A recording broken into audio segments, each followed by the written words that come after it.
am Dr. Roshan Pawar. I am Medical Director at Alkem, and I would like to welcome you all for today's International Speaker Program Plus webinar on the interesting topic that is Romiplostim-based treatment of aplastic anemia. This is brought to you by Mumbai Hematology Group as well as Alkem Oncology. Just brief, I will give a small introduction about Alkem. So Alkem started its oncology portfolio in around 2003, and then in 2010 Alkem took over a biotech company, that is Enzene Biosciences, and now it is fully owned subsidiary of Alkem. And with Enzene on board, Alkem started developing its own biosimilars with the fully integrated process with the state-of-the-art R&D unit. And because of a unique continuous biomanufacturing platform, Alkem is able to deliver a superior quality of products as well as a good in good quantity, and in access it will be accessible and affordable to the patients. Last couple of years, we could be able to launch our own biosimilars successfully. One of them is Romiplostim, and we also launched denosumab, which is also now being developed for the US and European market. So it's going globally. We have the pipeline of various biosimilars. So cetuximab, bevacizumab will be coming early this this end of the year, and then there is a pertuzumab, venetoclax, nivolumab, and then trastuzumab, pertuzumab, fixed dose combination. So these are various combinations. So with this brief introduction, we are always there to support the scientific activities. And for today's program, we have our very own Dr. M.B. Agarwal as a moderator and the chairperson, sir. I would like to welcome you. He, of course, doesn't need any introduction. Currently is professor and head at the Department of Hematology, Bombay Hospital, Mumbai, and also he's consultant hematologist at Lilavati Hospital and Bridge Candy Hospital, Mumbai. With more than 40 years of experience, he will moderate today's session. Over to you, sir. Thank you. Thank you, Dr. Roshan. Good evening to everybody from India. Good morning, good afternoon if you belong to any other part of the world. Today we have registrations from almost 25 countries. Today's webinar is on Romiplostim-based treatment of aplastic anemia. This webinar is brought to you by Mumbai Hematology Group, supported by Alkem and managed by Perfect Square. I thank Mr. Abhishek Bhavsa and his team from Alkem, Yash Kalpesh and their team from Perfect Square, Executive Committee of Mumbai Hematology Group. Our guest speaker of the day, Dr. Philip Schanbeck from Brazil, and we are extremely grateful to him for having accepted this invitation. All our discussants who are eminent hematologists and you participants for sparing your Friday evening in India, and morning, afternoon from the other part of the world. Do visit the website of Mumbai Hematology Group, simple to remember, mhgindia.com, and you will have all the academic activities which are going to come in next couple of months at your fingertips. So make a habit of visiting this site once a week and update yourself with our academic sessions. It's my pleasure to introduce our guest speaker, who requires no introduction to India. He has been a frequent guest. He has spoken to us about the subject of aplastic anemia, various aspects at multiple occasions by physically coming to Mumbai, other parts of India, as well as giving web lectures. So he's virtually a household name in the field, in the community of hematology in India. To complete the formalities, he graduated in medicine from the University of Santo Amaro, São Paulo, Brazil, 1995. He then undertook residencies in internal medicine at the University of São Paulo, 1996 to 1997, and Mount Sinai Medical Center, Florida, US, 97 to 2000. From 2000 to 2001, he worked as medical chief resident at Mount Sinai. He undertook his hematology oncology fellowship and training at the hematology branch, National Heart, Lung and Blood Institute, NIH, from 2001 to 2006. He then remained on the staff of the hematology branch of the NHLBI from 2006 to 11, where he developed several clinical protocols in bone marrow failure syndromes, as well as conducted lab research in bone marrow failure syndromes bone marrow transplantation, cellular immunity against virus, tumoral, and allogenic antigens. He is currently the head of the Division of Hematology, Hospital A, Beneficio Portuguese, Sao Paulo, Brazil.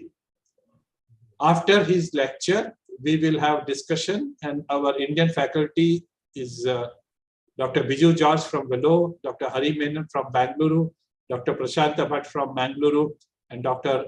Rayaz Ahmed from New Delhi. This will be followed by the Indian experience and a small experience which we have had, Romiplostim based treatment of aplastic anemia will be shared by Dr. Sanjeev from SGPG Lucknow, Dr. Vijay Ramanan from Ruby Clinic Pune, Dr. Satish Kumar from Manipal Hospital Bangalore, Dr. Akanksha Garg from GCRI Ahmedabad, Dr. Ankit Rayani from Kyo Hematology Clinic Ahmedabad, Dr. Asif Iqbal from Bhubaneswar Barua Cancer Institute, Guwahati, Assam, and Amit Khurana from Surat. Well, thank you very much. And now I invite our chief guest of the day, Dr. Philip, to give his talk. Thank you, Dr. Agarwal. Thank you for the committee that organizes these meetings, the Mumbai Hematology Group, for which I'm a big fan, given all the activities and the invitations, the opportunities that they create in expanding knowledge, and not only in aplastic anemia, of course, but in hematology in general. I think it's an incredible initiative, and I'm very proud to be able to contribute from an academic perspective to the series and the lectures and talks that are organized by the group. So I would like to talk about a very similar strategy for which I have presented previously, but using an alternative agent, which has emerged data for the last 2 to 3 years. And I'd like to share some of that with you. But first, I'd like to give you in the first 5-7 minutes a little backbone of what was done in the realm of TPO agonists before Romiplostim, and how Romiplostim started in 2016, 17, 18 to also be investigated in aplastic anemia. So let's give me a second. Okay, here are my disclosures. I serve as an advisor and I give several talks. So this is aplastic anemia, empty bone marrow. All of you know this is a cellular marrow from the same patient 6 months after immunosuppressive therapy. So by looking at the marrow, you cannot tell what's causing this, but we know this represents pain marrow failure, a decrease in marrow function, decrease in hematopoiesis, pancytopenia, and if not treated, eventually death if this is not something that is reversible. Now, there are several mechanisms by which the marrow can look like that. I mean, there are drugs, there are exposures, specific exposures, very, very specific exposures, radiation, drugs that have chemotherapeutic properties, immunological destruction, which is the one we're going to be talking about, and obviously constitutional forms of marrow failure, which we won't be talking about, but we know that there are telomerase gene mutations and genes in the Fanconi anemia FANC genes and others that can lead to constitutional or hereditary forms of aplastic anemia or marrow failure. So the marrow that I just showed you in the previous slide on the right can look the same regardless of what is the immune pathophysiology. And they all have one thing in common, is that you have a diminution of hematopoietic stem cell progenitor and stem cells. So we will be obviously talking about the most common one, which is immune-acquired aplastic anemia. And we will be discussing the trials and what has been done to revert this state of marrow failure. If you don't reverse the state of marrow failure, if it's not irreversible, people will die. If somebody that develops, especially if the counts are severe, I mean, if you have the severe aplastic anemia and severe pancytopenia, and if it's something that cannot be reversed, death is almost inevitable. And this was the reality in the 60s, up to 1970s and 80s. And transplantation started to emerge and suppression started to emerge in supportive care.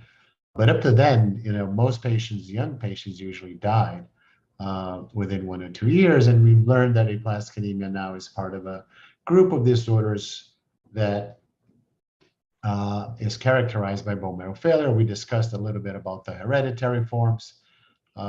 We discussed, obviously, aplastic anemia, the immune-acquired aplastic anemia that can represent a big chunk of this group. But also MDS can have a very marrow failure-ish component and behave almost as aplastic anemia, especially when they present with a hypocellular marrow. And with common pathophysiology. And we know that PNH patients all have a variable degrees of cytopenias or marrow failure. But there's primary PNH, but it's not uncommon to see somebody with a primary PNH with 118,000 platelets. So that's already a degree of marrow failure. And we know that 40 to 50% of patients with aplastic anemia can present with a PNH clone, usually less than 10%, usually small.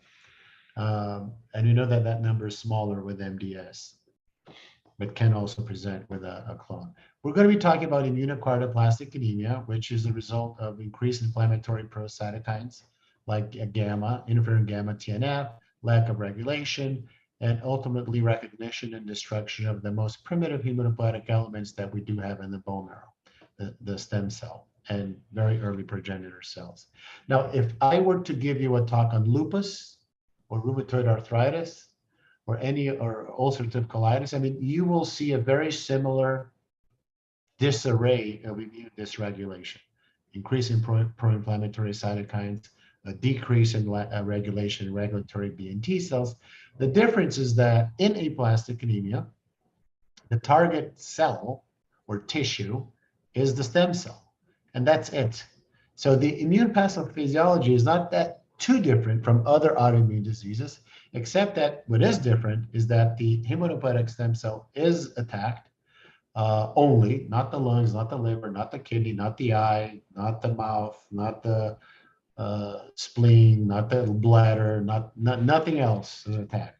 Just the hematopoietic stem cell, leading to a hypocellular marrow failure, pancytopenia, and if untreated, obviously death from complications of cytopenias. So you do have a hypocellular marrow associated with at least 2 lineage decreases in the peripheral blood count, which is a diagnosis of exclusion of aplastic anemia, because you do have to exclude other things that could be contributing to this.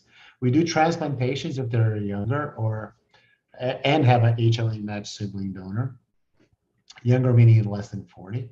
And if they're older or don't have an HLA matched sibling donor, IST or immunosuppressive therapy is the treatment of choice. And this paradigm has been actually unchanged for decades, even though we do know more about the pathophysiology, about the onset of marrow failures.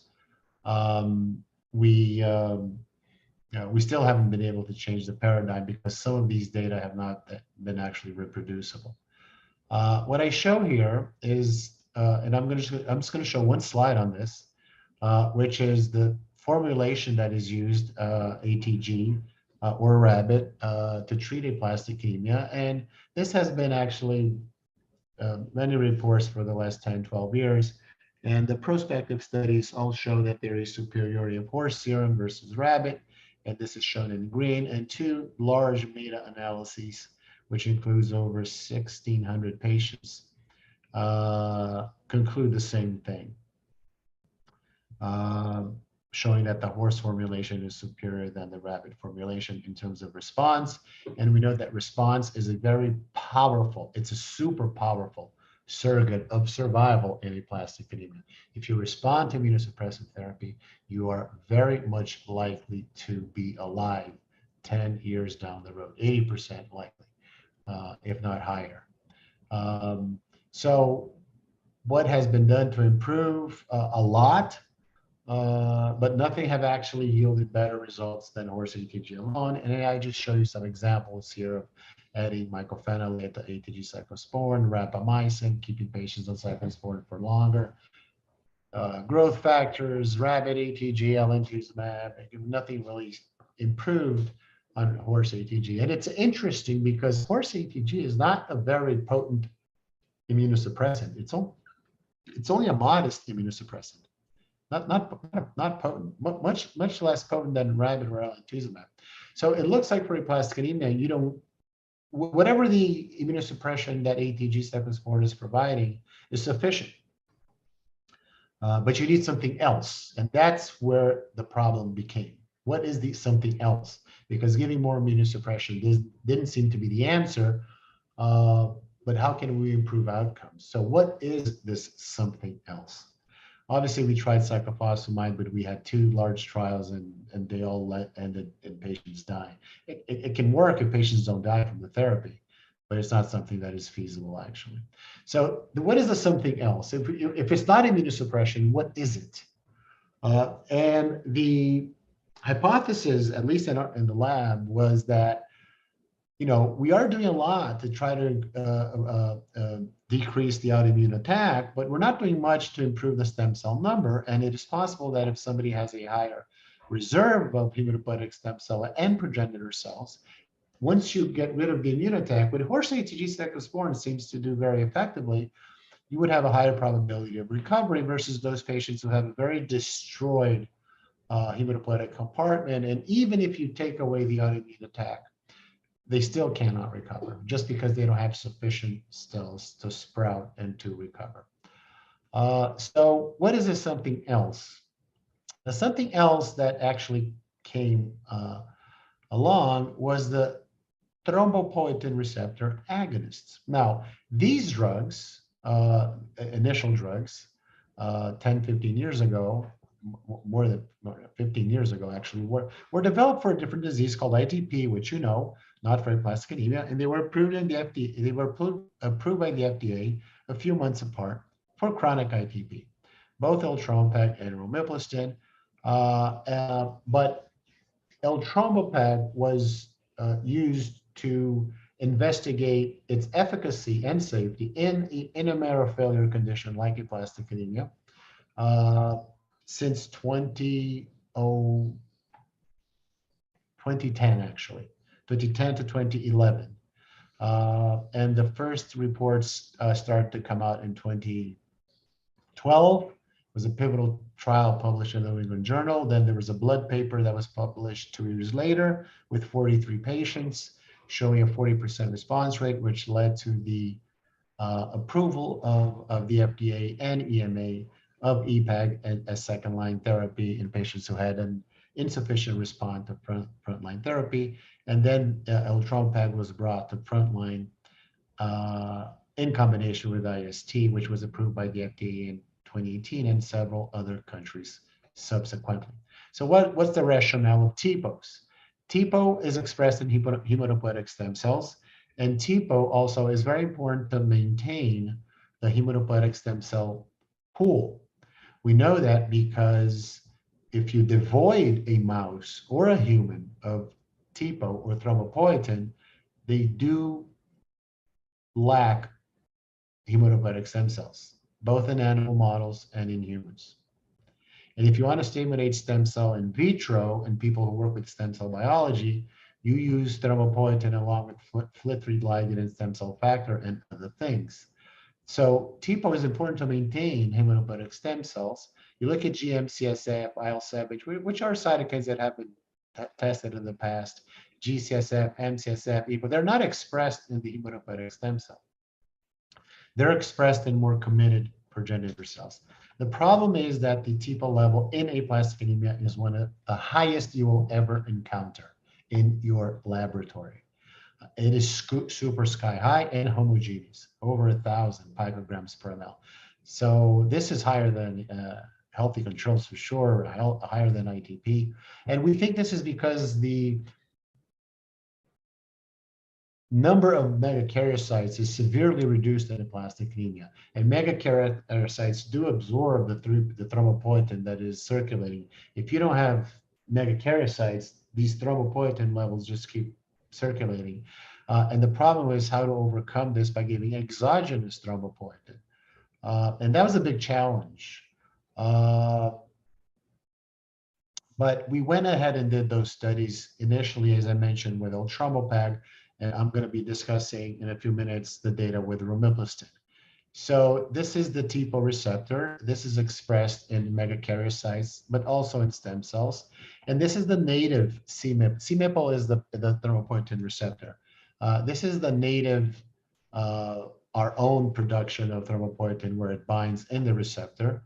And romiplostim actually binds at the same binding site, leading to activation of JAK-STAT and MAP kinase signaling.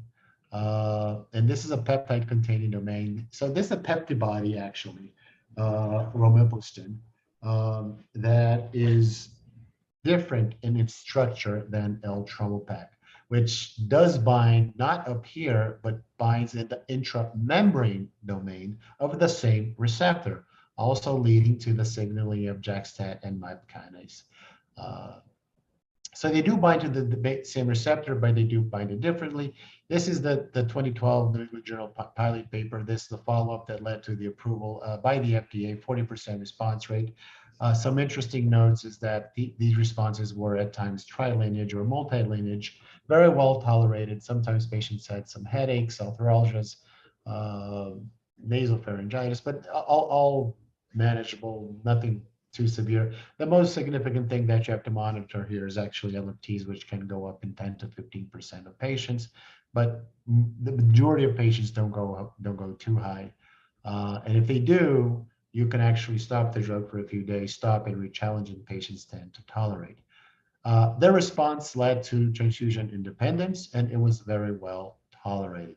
And some patients, we learned over time that were able to discontinue the drug based on robustness of their response. So 40% response rate using a ramp-up design. What is the ramp-up design? 50, 75, 100, 125, 150. And this was done for romiplostim as well, okay? And I'm going to show you that data. So start at 50, 75 every 2 weeks, 100 every 2, 125. And we saw responses at 125, 150, only at the higher doses. So using this strategy, 40% of patients responded. Many of these responses were not actually robust or complete, and there were patients who had more than one lineage response. And here an example of some of these responses in platelet count in patients who did respond to Eltrombopag. Same for hemoglobin. You can see that the hemoglobin can go really high in these patients, and obviously they go off transfusions with increase in cellularity in the bone marrow pre and post treatment of Eltrombopag. So you have a sense that you are increasing, in fact, the hematopoietic stem cell pool and increasing the cellularity. The last slide I'm going to show on Eltrombopag before we move on to Romiplostim is that, and this was done with Romiplostim as well, okay? The strategy. So that's why I'm emphasizing this a little bit. And I'm going to show you that as well. This is a 150 milligram fixed dose. And what I'm going to show you with Romiplostim is that it's going to be 10 micrograms per kilo, but they did 1, 3, 6, and 10. So they did the same thing that was done for Eltrombopag, the Koreans and the Japanese, but they established on 10 micrograms per kilo as the optimal dose. And for Eltrombopag, that dose was 150 milligrams, given for 6 months. This is a trial that accrued another 40 patients and given for 6 months. The response rate, 50%, doesn't sound to be too much higher than 40, but what was different is that of the 20 of the 40 that responded, so 50%, the majority had a robust response. And that was striking. And why is that important? Because you can stop the drug. If somebody has a robust response, you can actually put them in a condition where they don't necessarily have to be on the drug forever, and they can eventually stop the medication and stop the therapy. So stopping the therapy is obviously very, very interesting because the bone marrow can, from then on, take over their more healthy hematopoiesis and marrow function. And 5 patients responded between 3 and 6 months, suggesting that 6 months is probably a more ideal duration of treatment. So what is Eltrombopag in this case doing, and Romiplostim likely as well, is that you are stimulating these hematopoietic stem cell progenitor cells. For Eltrombopag, there is some data to suggest that you actually might have some anti-inflammatory effect by decreasing inflammatory pro-signals and increase regulation. And you do have a property in Eltrombopag by chelating iron. So you are increasing hematopoietic stem cells when you give this drug, and when you control the immune attack, giving 2 immunosuppressants and stimulating the bone marrow with a drug that stimulates stem cells, you shift this curve to the right and likely increase the probability of recovery of this patient. Now let's move on to Romiplostim. Obviously, there's a lot more data on EPAD because it started early in 2009, 2010, as I mentioned. This came from a British Journal of Hematology paper we published and included all this data and reviewed all this data in patients who are second line. And if you were add the divide by the average here is 50%. So in real world, the result of 50% with Eltrombopag seems to be very solid. I included in this table because there was limited data, but I decided to include Romiplostim as well. And you can see here that the data for Romiplostim, the numbers are obviously a little bit smaller. You can see 134, 49, 40, with EPAD 43. For Romiplostim, the data, at least at the time of this publication, is much smaller. And one important, very important difference is when you do look at the Eltrombopag data, they include, for the most part, if not exclusively, severe aplastic anemia. And in the Romiplostim reports, they include all aplastic anemia, including non-severe aplastic anemia or moderate aplastic anemia.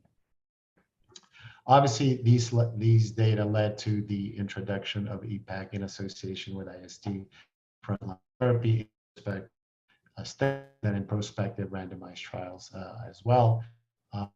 And we won't talk much about this because there's not much in Romiplostim in that setting, although there's an abstract in EHA 22 that investigated in 17 patients in frontline, so much more limited data, but I'm going to show you at the end. So Romiplostim was investigated. This was pioneered, initiated by the Koreans and the Japanese. And the idea was to try Romiplostim in AA who failed immunosuppressive therapy. So most of what I mentioned to you in Eltrombopag is pretty much recapitulated for the development of Romiplostim.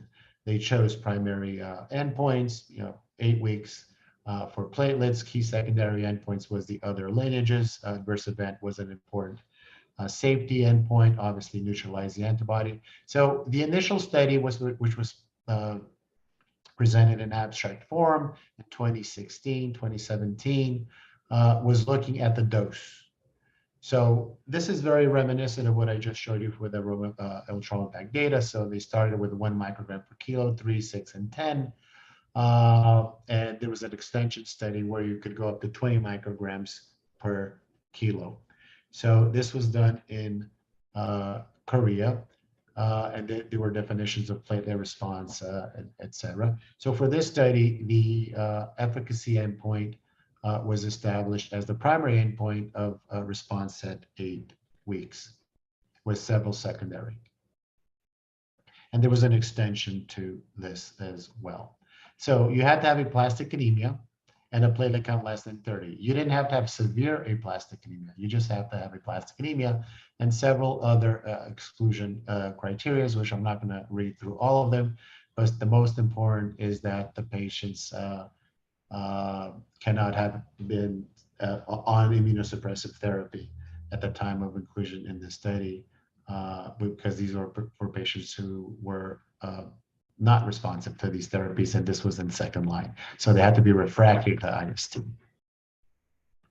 So 8 weeks, as I mentioned, and you can see a data that is very similar to Otromopag. We saw very little responses to lower doses, but as you go higher on the Otromopag dose, and excuse me, Romiplostim dose,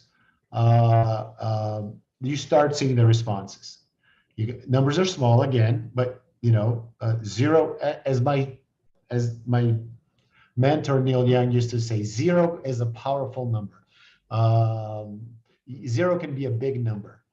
So if you have 0 out of 7, so it's unlikely that these are active doses. But as you go higher, you start seeing the responses, and this is at the time of the primary endpoint. So it looks like 10 micrograms per kilo seems to be more optimal. And this is a secondary endpoint where you look at responses at any time, not at 8 weeks. And you can see here that at the dose of 10 micrograms per kilo, you start seeing that responses are starting to appear, including in other lineages other than the platelets. There were patients that were able to continue the drug if they responded up to week 52. There were discontinuations due to no response, due to patient's choice, withdrawal of consent, etc. But as you can see here, by 1 year,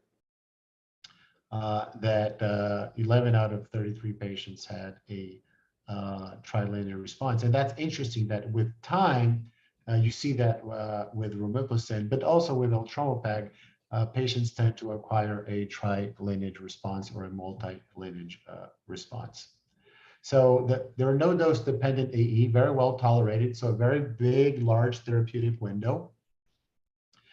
Fatigue, headache, myalgia, very similar to what we see with Otromopag, upper respiratory infection. At the time of this report, there was no clonal evolution, and there were antibodies that were identified against TPO, but no neutralizing antibodies in the setting of Romiplostim during the 52-week period. So there was a one-year interim result, which showed that responses were observed at the higher doses of 10 micrograms per kilo. And there are studies now investigating 15, even up to 20 micrograms per kilo. But 10 was, quote unquote, defined as the optimal dose. There's a 2-year follow-up study as well with some exploratory analysis. And I'm not going to show you this data, but there is exploratory analysis which shows that the number of HSCs and progenitor cells are increased by the use of Romiplostim, and this is also very reminiscent of what has been shown with Otromopag. So you seem to have a class effect in terms of the benefits of increasing progenitor cells. And this was a follow-up this is a 2-year follow-up now, but the study was the same, 13610, which was continued for longer. You can see that the initial report was 52, 53 weeks. Now we're going up to 156 weeks. And there were a few things added here. The ability to taper Romiplostim if patients were had a robust response, defined exactly how we defined it as with the Otromopag study, was greater than 50,000 platelets, greater than 1,000 neutrophils, and greater than a 10 hemoglobin. So there were something added here to the extension on this follow-up experience.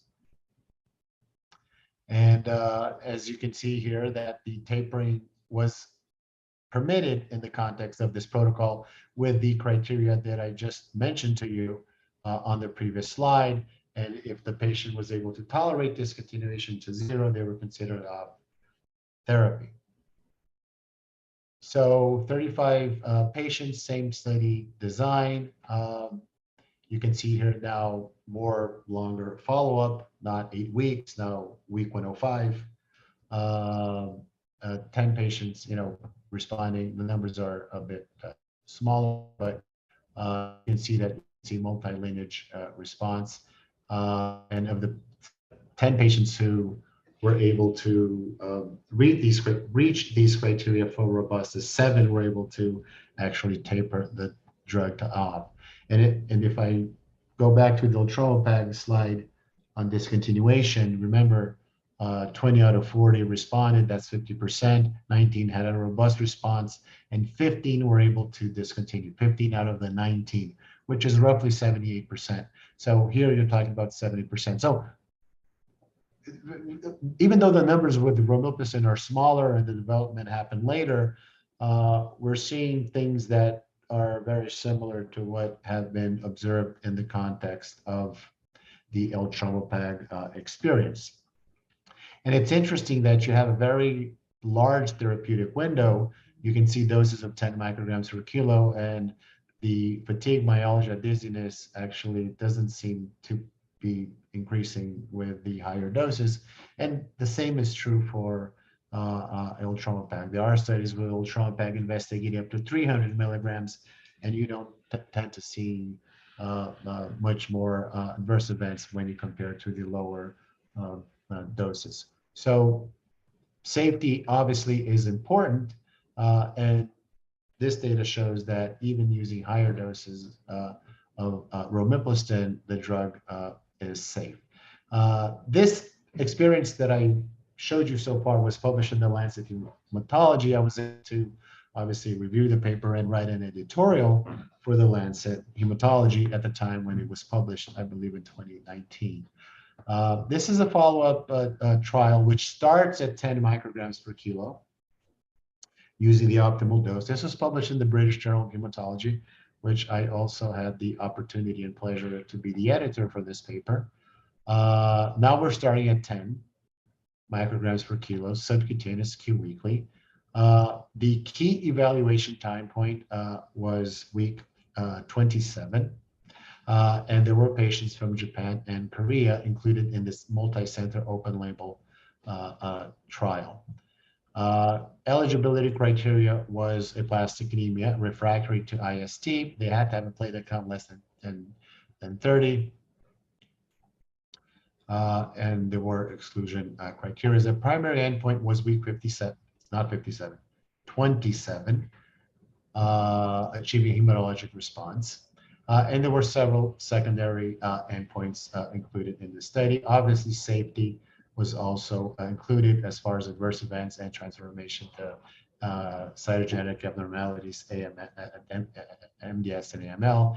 These were the definitions that were applied in the study for platelet, erythroid, and neutrophil response. Obviously, I'm not going to go through all of these, but just so you have a reference that there were very defined criteria for responses.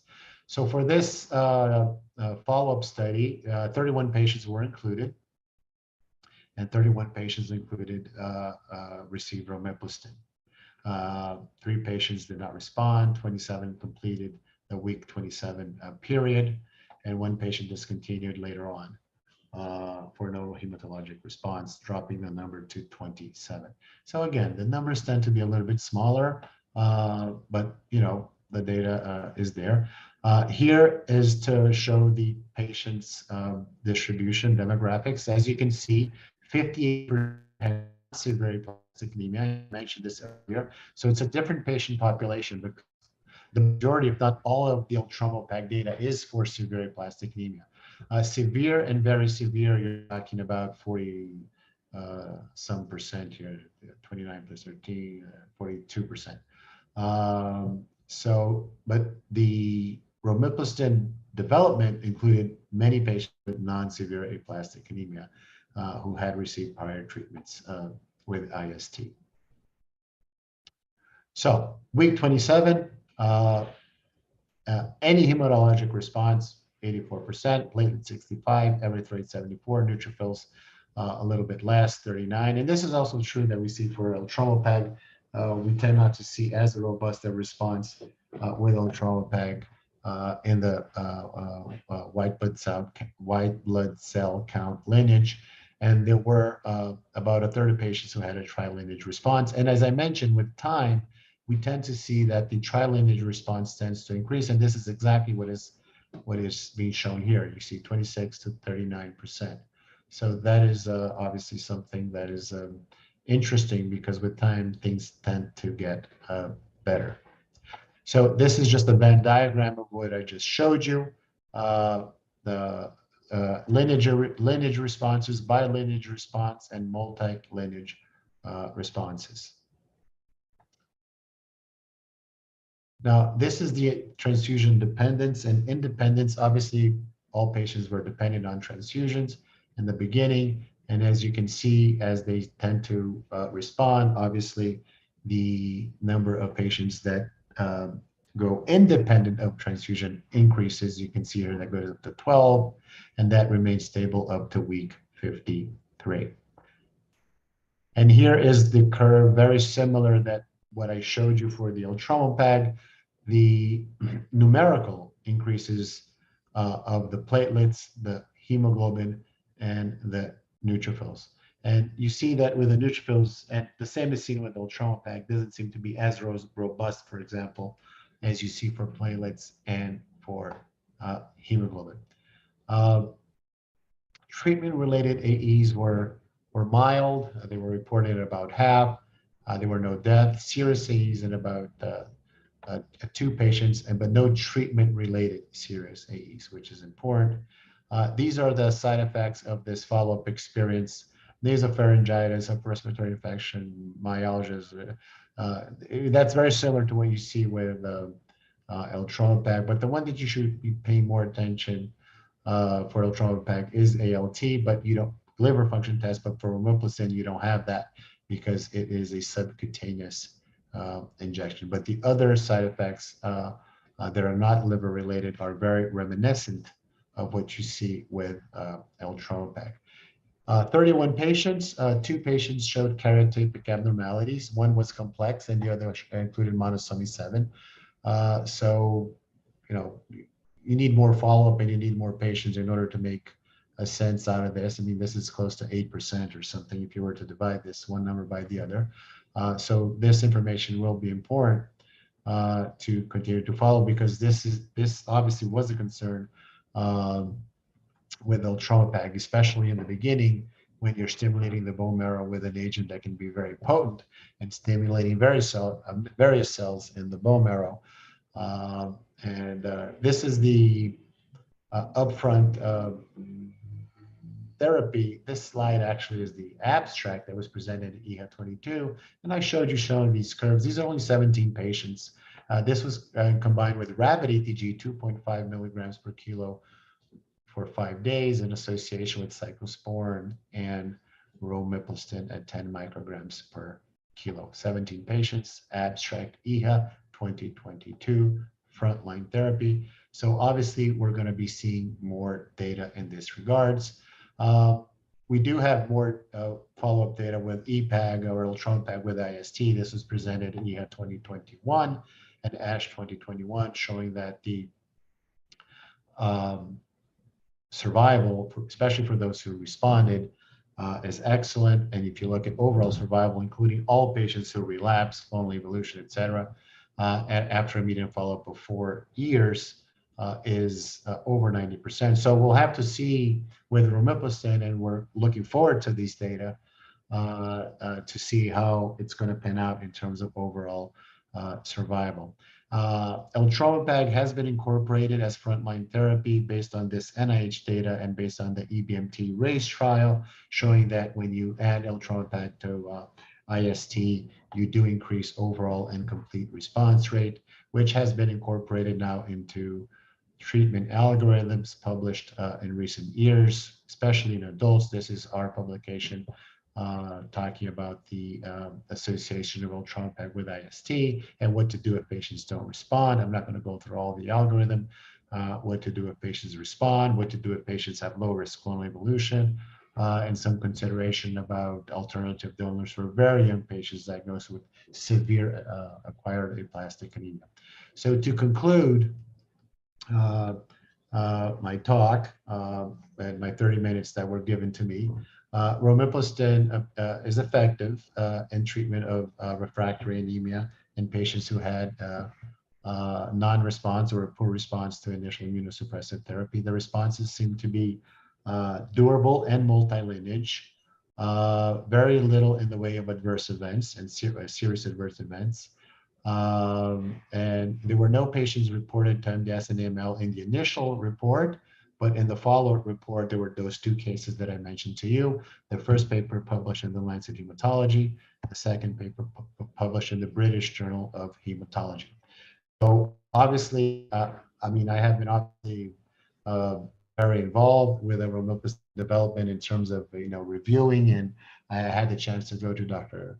Yang's office when they were developing this a few years ago in South Korea and discuss the development of Romiplostim in aplastic anemia. And we're really looking forward to see more data, more long-term data, and more patients treated with this strategy, given these data that indicate that the drug is an active agent as well in this disease. So this is my last slide. This is my email. I'm happy to answer any questions of patients that you might have. This is our group. This is me, much heavier. No, I am much lighter. Thank you again, the Mumbai Hematology Group, Dr. Agarwal, and others for the organization of this meeting and for inviting me once again to be able to address this very prestigious audience in India. Thank you very much. Thank you, Dr. Shanbhag. That was a real update on the whole subject, all aspects. Really enjoyed listening to you. Each time we hear you, we enjoy and get educated more and more. We have some of our colleagues who would like to interact with you. I can begin with Dr. Prashanta, and then we will have Dr. Ayaz, Dr. Prashant. And others, those who are in the audience, please put in your questions in the question box, and all other faculty over here, please feel free to interact. Starting with Dr. Prashant. Very good morning, sir. It was a very good lecture. I know that I learned a lot of things. Now, upfront question is, do you people use Romiplostim upfront or in the second line in aplastic anemia? If we're using it? Are you people using it, or you are still going with Eltrombopag?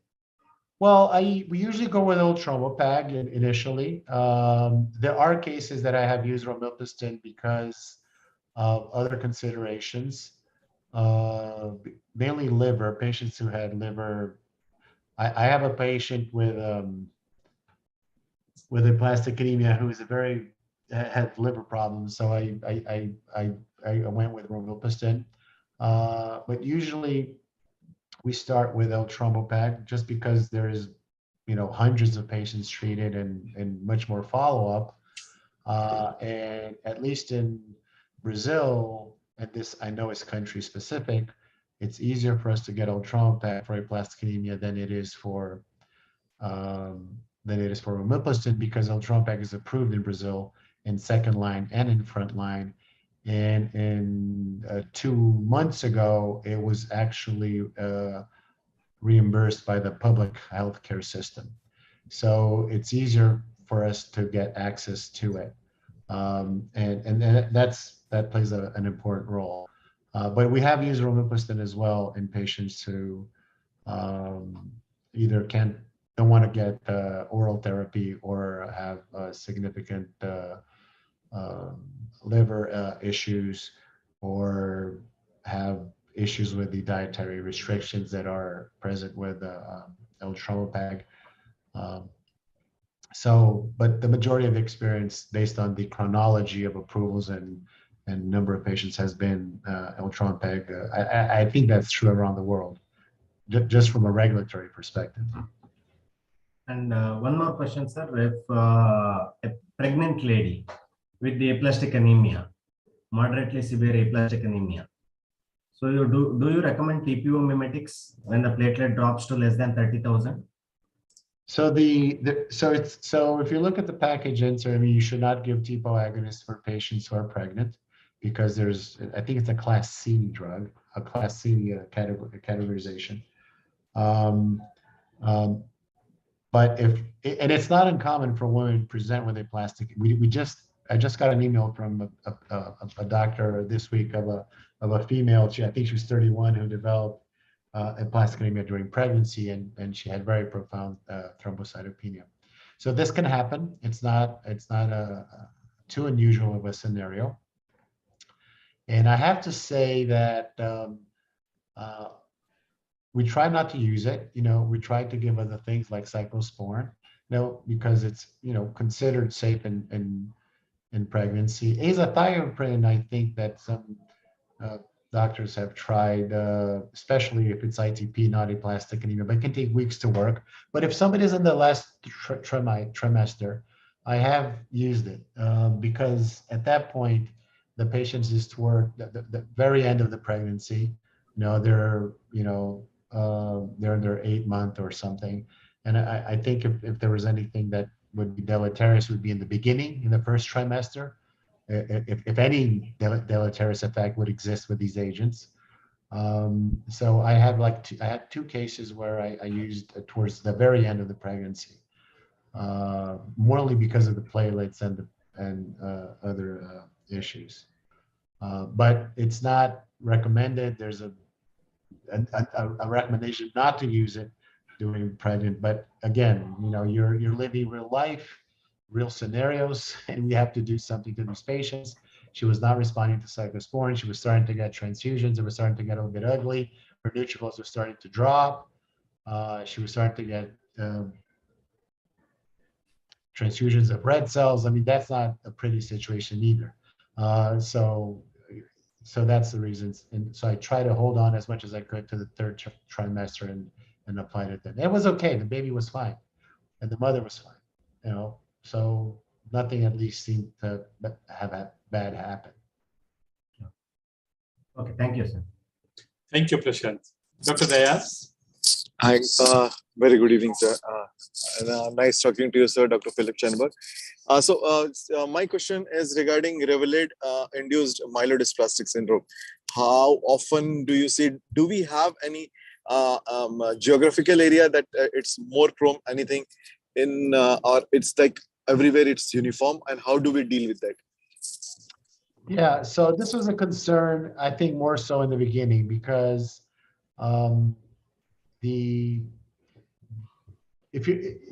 best place to look at this data actually is in the front line with the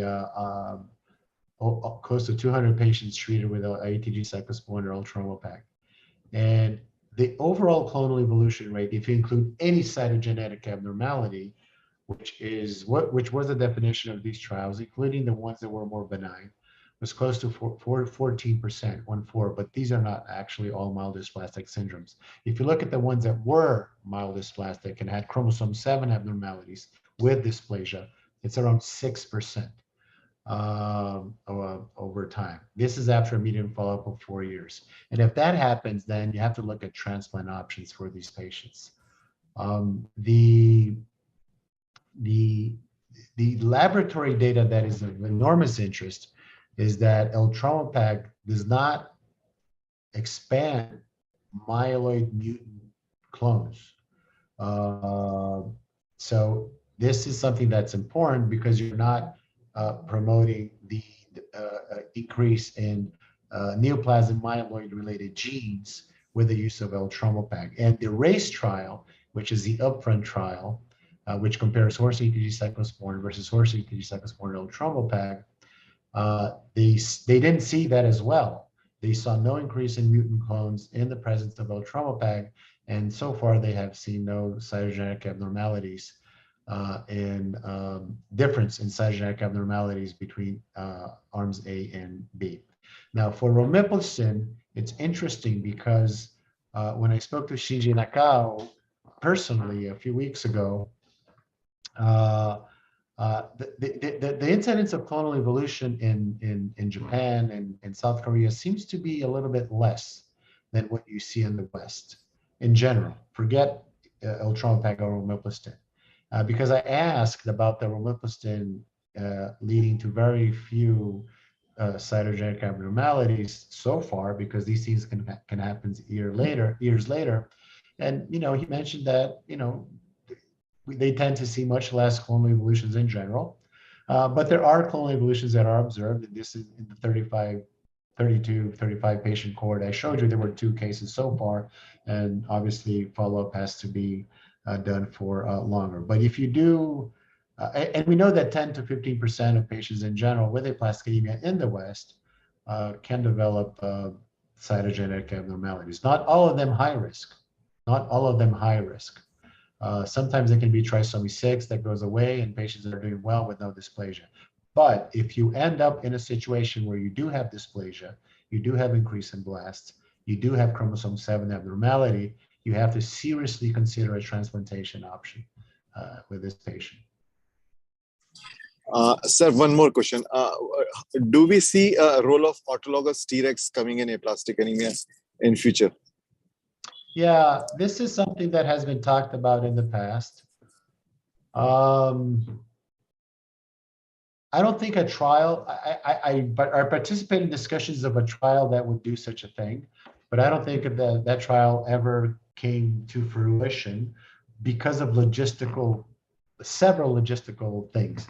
The one thing I tried to do at the NIH, which never happened, a bit of a spoiler, because there was data from I think the transplant literature that if you give low dose IL-2 subcutaneous, you can increase regulatory T cells. We designed this trial, but we never went forward with it by giving low dose IL-2 in aplastic anemia patients. So no, there's no trial that I know that is infusing autologous regulatory T cells for patients in aplastic anemia. And the low dose IL-2 data never became a trial. Thank you, sir. Thank you for that. Thank you, Reyes. There are our other colleagues who are going to share their experiences with us. But if you have any questions for Dr. Philip at this stage, please feel free to ask. I'll meanwhile read out one question from the audience. Dr. Mona wants to know, 61-year-old male, very severe aplastic anemia, has severe sepsis. What would be the dose of monotherapy with Romiplostim, and what would be the median time to respond? So when I do start Romiplostim for aplastic anemia, I just go with 10 micrograms per kilo. I don't do a wrap up. I don't go slowly. I just use 10 micrograms per kilo because that's the dose that seems to at least have activity. If 15 or 20 micrograms per kilo is better, we don't know. We'll see what the data is going to show. So I wouldn't, I would just go with the dose. I would just go with 10 micrograms per kilo, which is, on average, 3 to 4 vials, because each vial has 250 micrograms. I don't know these different formulations in India now that you have, but for the end plate, it's 250 micrograms per vial. So I usually start with 3 or 4 vials, depending on the patient's weight. Thank you, sir. Are there other questions from the faculty here? Okay, if none, then we are going to now have Indian presentations. Dr. Philip, are you going to be around to listen to that? Yes, I'll watch the presentations. I'm eagerly waiting for the presentations. Thank you so much. So we will go in this order. We'll invite Dr. Sanjeev, and then Dr. Satish, Akanksha, Ankit, Asif, and Amit. So exactly the order that was printed in the e-invite. So can we begin with Dr. Sanjeev from Lucknow? Yes, sir.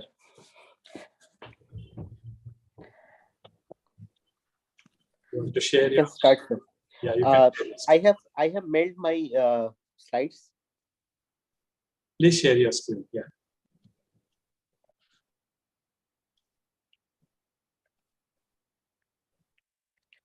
Sir, I have mailed my slides. Sanjeev, you can share your screen. Okay, sir.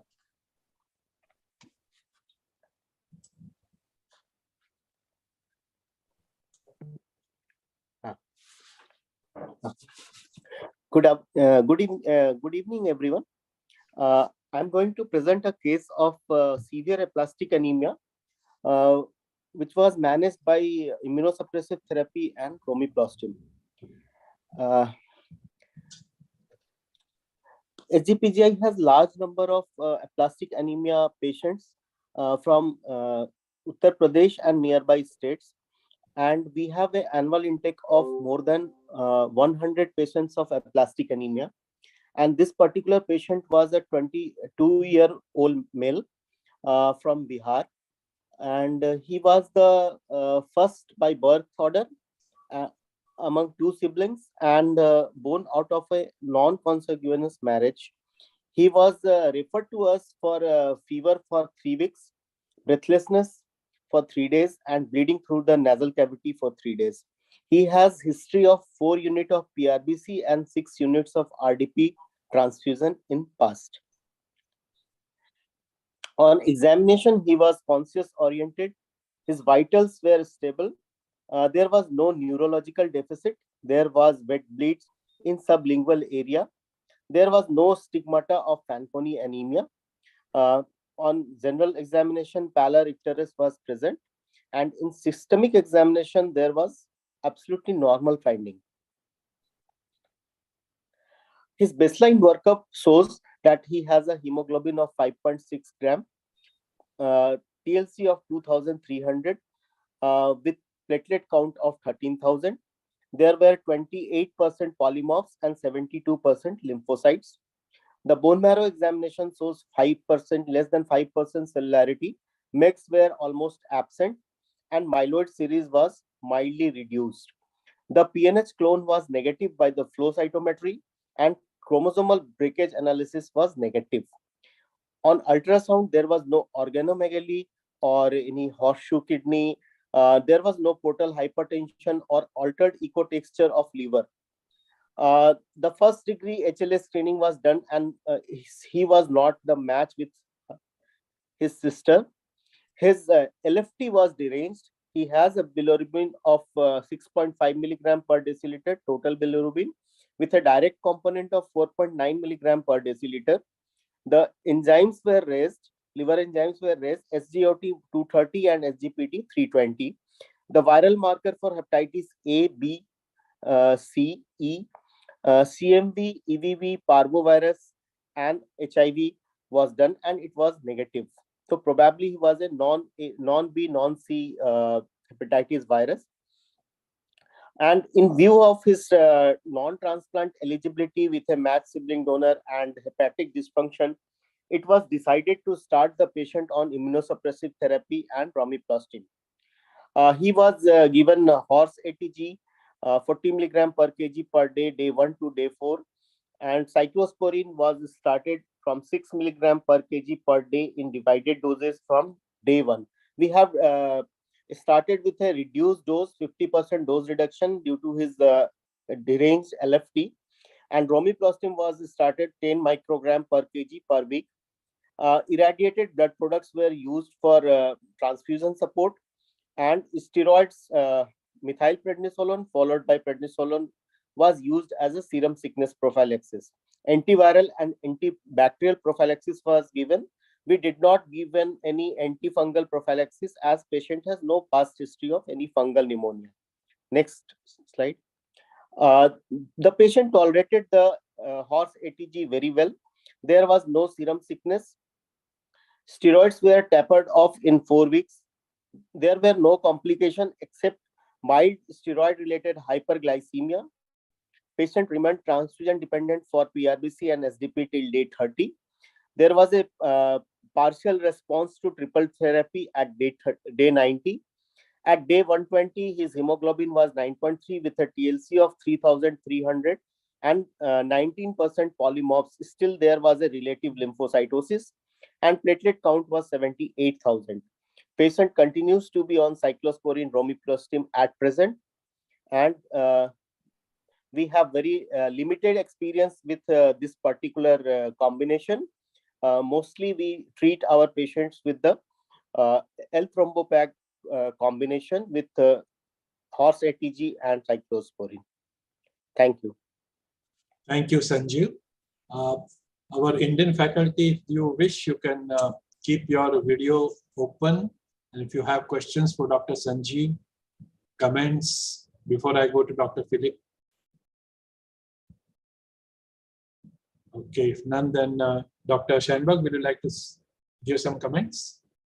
Yeah, that's interesting. So the patient, I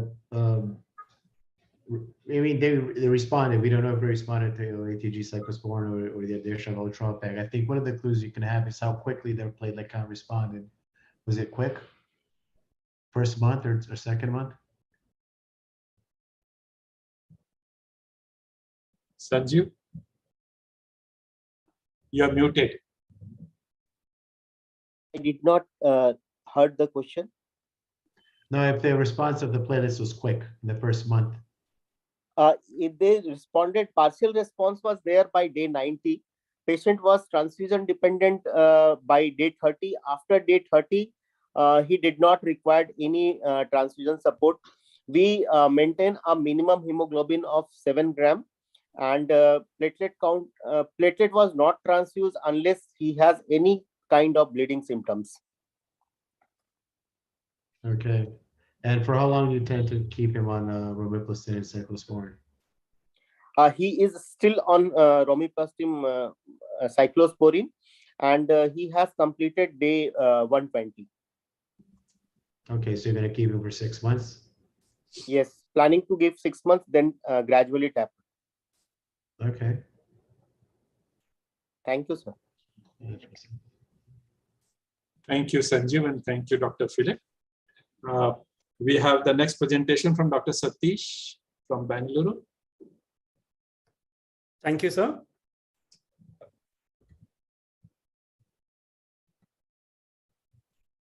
Thank you, Dr. Schoenberg. I really enjoyed your presentation. Thank you so much. So I also have an interesting case of romiplostim, of use of romiplostim in aplastic anemia. Of course, even my experience is limited. So this patient presented to me in 2014, 51-year-old lady who had delayed milestones since birth, was a diabetic when she came. She had pancytopenia requiring transfusions. Her hemoglobin was 4.9. White cell count was 1,500 with 43% neutrophils. So neutrophil count was better, more than 500, but platelet was 13,000, retic count 0.1%. Absolute retic count coming less than 50,000. The bone marrow and biopsy were hypocellular. We ruled out other causes. Karyotype was normal. Fanconi's workup by chromosome breakage studies done in 2014 was negative. MDS panel by FISH was negative. PNH clone was negative. So we diagnosed her as severe aplastic anemia based on, the platelet count was low, retic count was very low, though the neutrophils were more than 500. Declined ATG, she had only one sibling, and bone marrow transplant and ATG were declined due to logistic issues. She complained of difficulty in swallowing cyclosporin capsules. So we started her on syrup cyclosporin and denazole and tried to maintain the cyclosporin level between 200 to 300 micrograms. And surprisingly, she responded to cyclosporin denazole, became transfusion independent within 2 to 3 months. This was in 2014. In 2016, these were the reports after 2 years. We tried to taper the cyclosporin, but whenever we come to less than 50 or stop it, the cytopenias was worsening. So I just kept her on cyclosporin 50 milligrams and denazole. This continued for almost 7 years, I can say. And in August 2021, COVID struck her. She had moderate COVID pneumonia requiring admission to the hospital. We had to stop the cyclosporin. When she got admitted, her counts were reasonably okay. She was transfusion independent. Just 1 month after stopping the cyclosporin, her hemoglobin went down to 5.4, WBC to 1,000, and platelets dropped to 11,000. And again, she became transfusion dependent.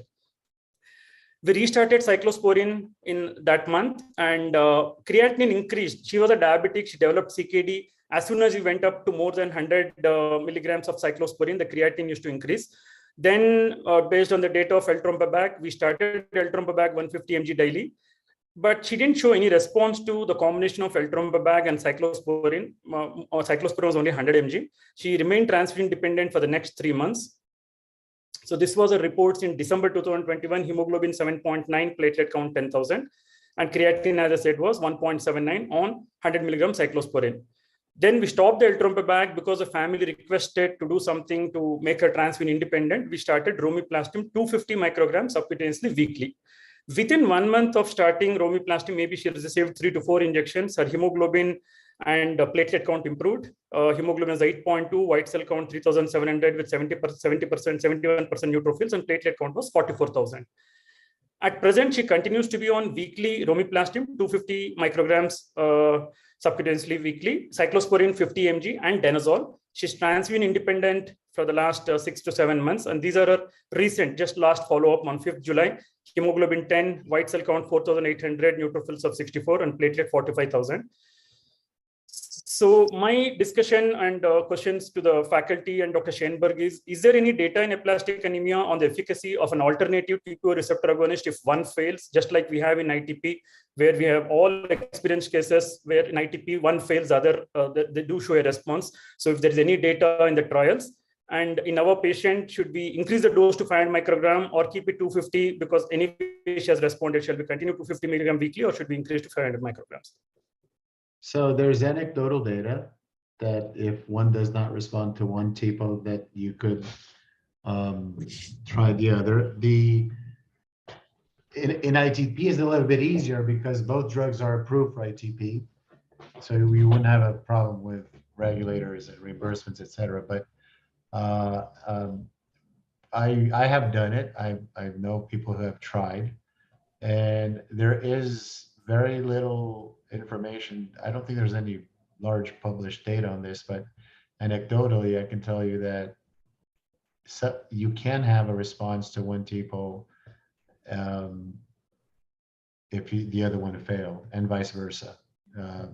So why that is, it's not entirely clear. I mean, they do have a somewhat different mechanism of action, as I showed in my talk.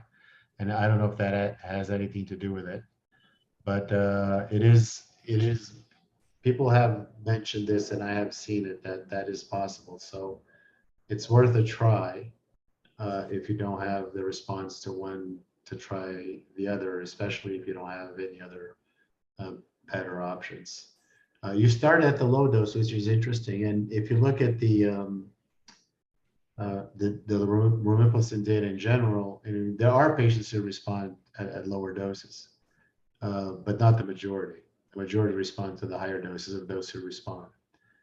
The thing becomes that, go to the previous slide. What's your CBC now?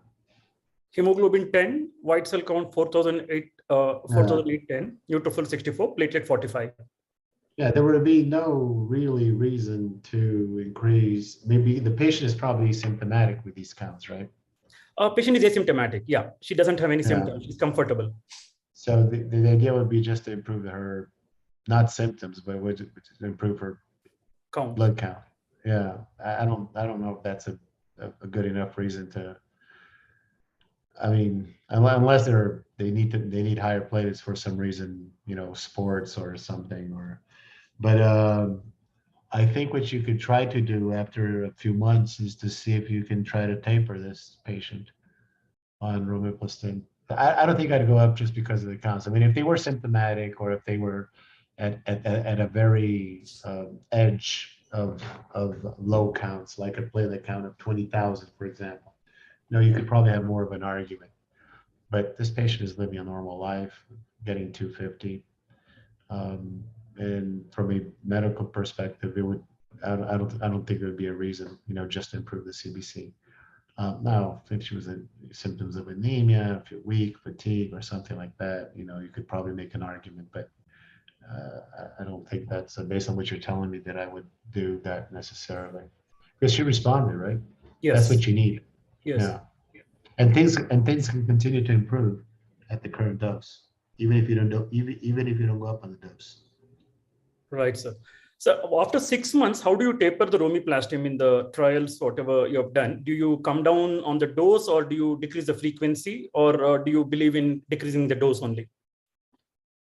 Yeah, Romiplostim is so for Eltrompag, sometimes you don't have all the formulations in your country, so it's sometimes hard to change the dose. And what we usually do is, instead of 7 days a week, I give 6 days a week, 5 days a week, 4 days a week, 3 days a week. But for Romiplostim, that's harder because if you can't skip a week, because if you skip a week, the counts can start to, go down.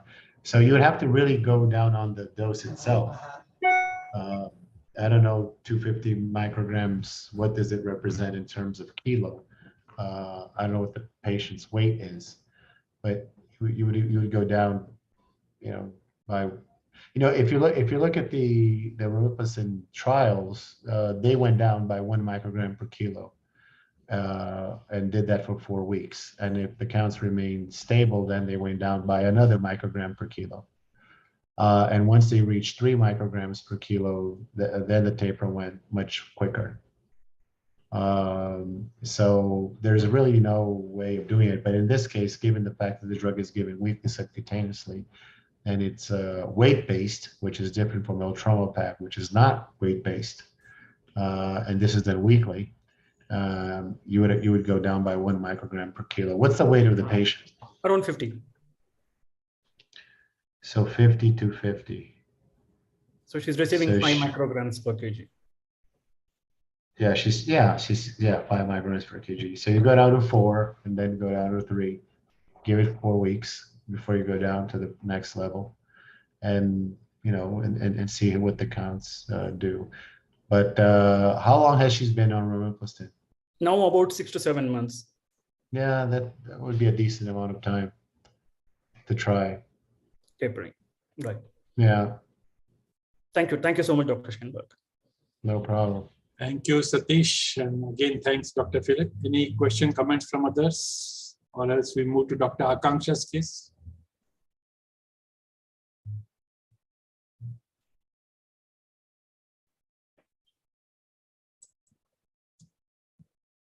So thank you, sir. Thank you for the opportunity.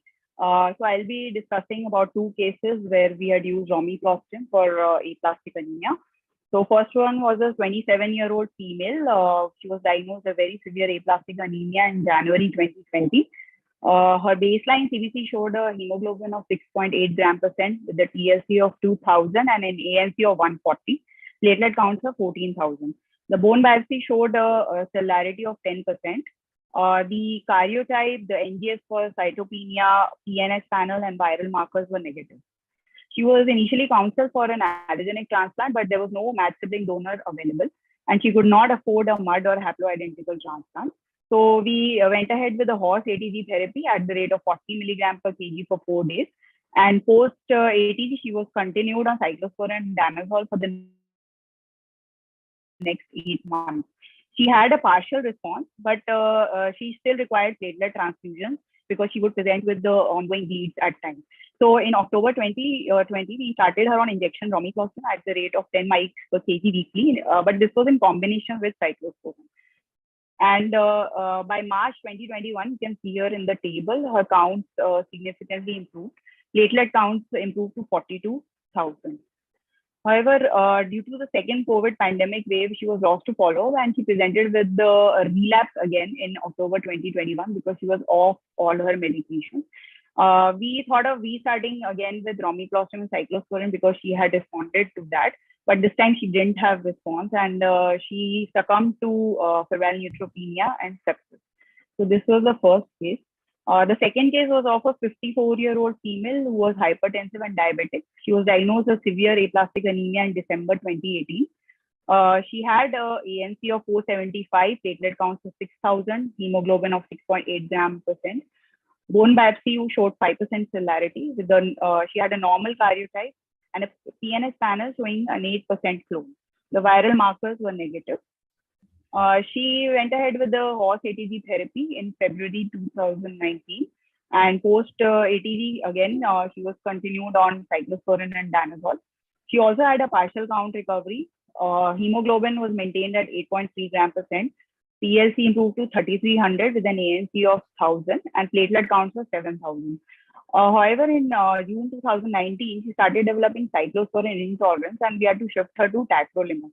But again, by April, she actually started having mild renal dysfunction, and we had to start tapering the tacrolimus. So like you can see here in this particular table where the trends of the CBC have been shown, you can see here that she in April 2020, she during the tacrolimus tapering, she actually developed a dip in the TLC and the platelet counts. And this was the time when we started her on Romiplostim.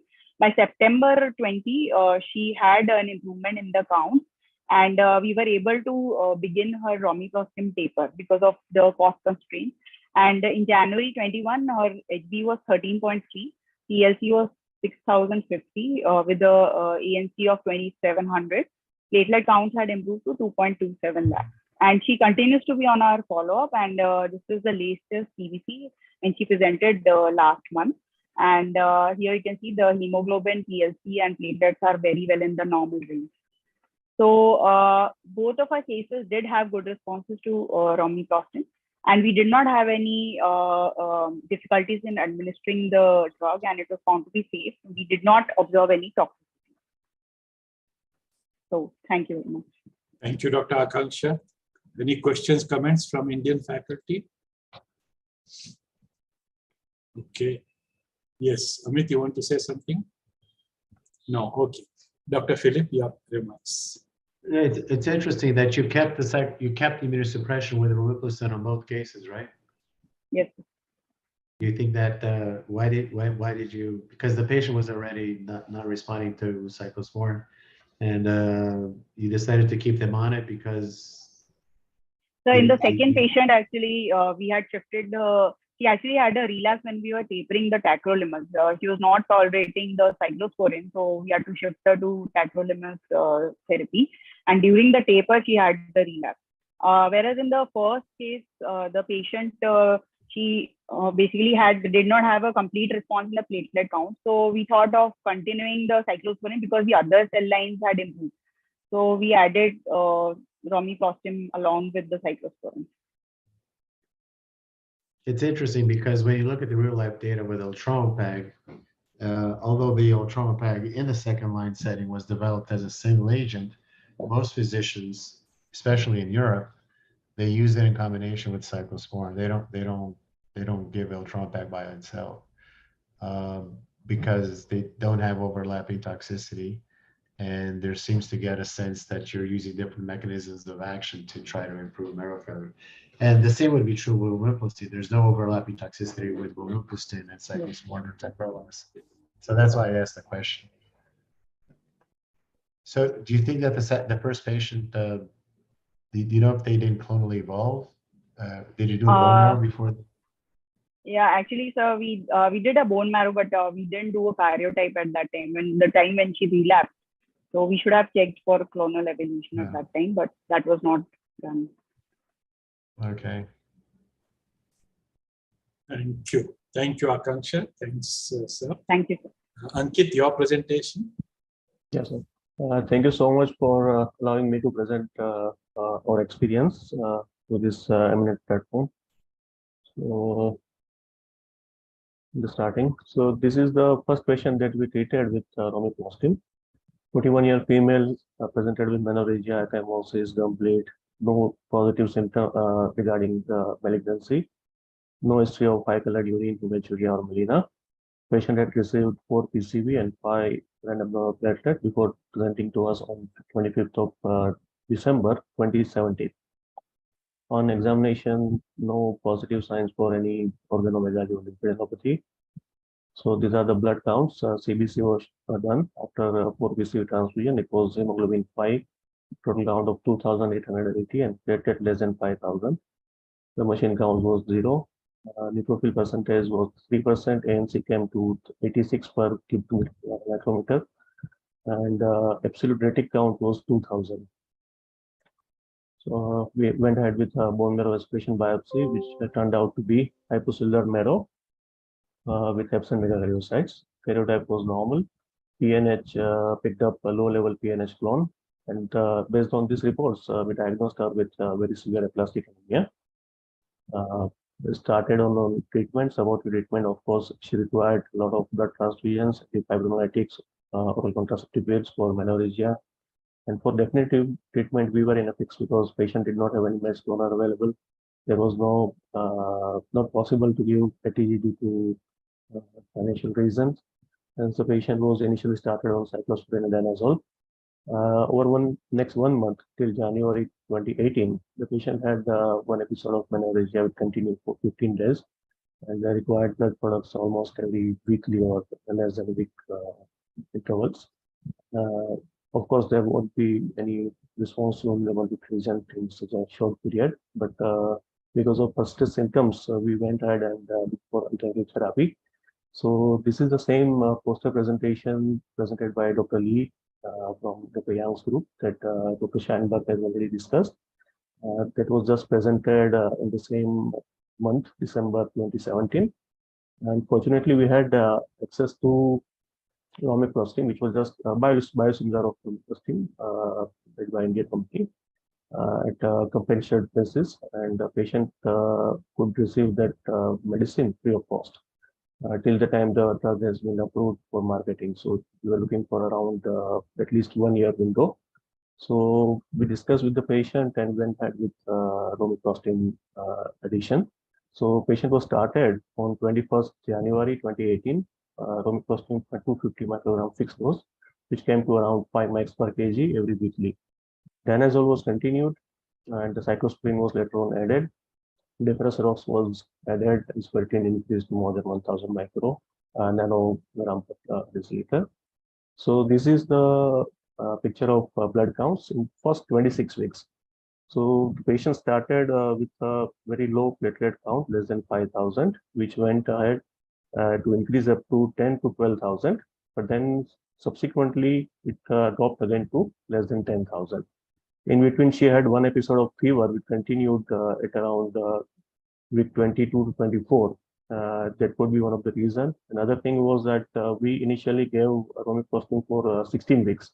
It was a new drug for us. We did not want, based on the data available at the time, to put the patient at risk for clonal evolution. So we initially gave 16 weeks.